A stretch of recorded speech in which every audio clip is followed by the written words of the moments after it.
Comrades Ria. Yeah. Comrades Ria. Yeah. Gen Z Ria. Yeah. My name is Chrispine Motobori. I come from Nyamira. I'm one of the officials in the Gen Z group.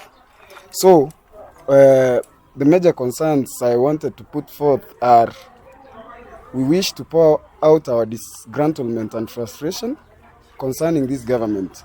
We are borrowing money and repaying the debts at an interest rate of 15% when the economy is growing at 5%. We are selling our country to foreigners and imperialists in the name of securing goodies and handouts.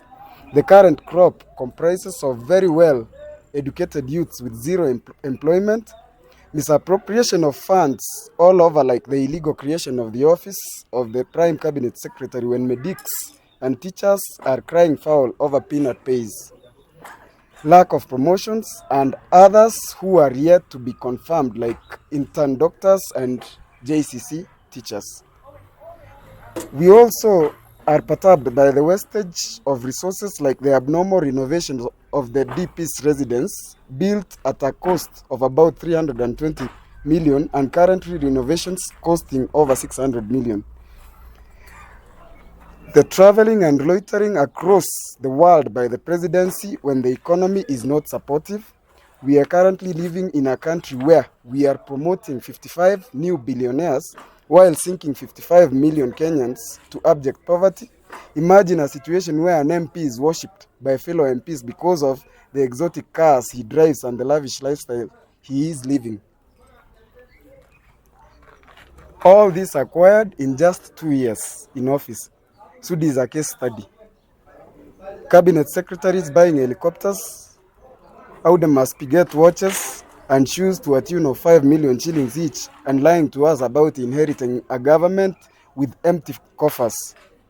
Fellow comrades, bad leadership is non-participation of the elite class. With this realization, I urge all the elites in this country, both home and abroad, to ensure real participation in election of the next leadership through the cadre from MCAs to the president, to ensure and guarantee quality and capacity in leadership. We are also frustrated by Nakuru Town West MP Samuel Arama, who called us idlers. In a rejoinder, we collectively dare say he is the idler, ignorant, illiterate, because he doesn't appear to understand what the finance bill contains. Had he the knowledge and capacity, he would understand the social economic implications of various taxes introduced. We have no doubt he is illiterate on all these legislative matters.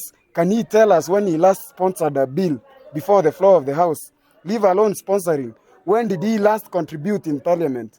Even his maiden speech, because we have all the records from the Hansards. And truth is, he has never opened his mouth. The only instance he did is when he said yes to the finance bill. Telling off fellow MPs and calling them first-timers doesn't place you as a ranking member. All the Nyamira first-timer MPs are doing so well in legislation, which is a core function of a member of parliament. When you are not lecturing them about experience, which experience are you talking about, sir? The concerns we have raised are fundamental, and they go to the core of the constitution and national political government leadership. We might require major structural changes in order to meet the expectations of the citizen and the country.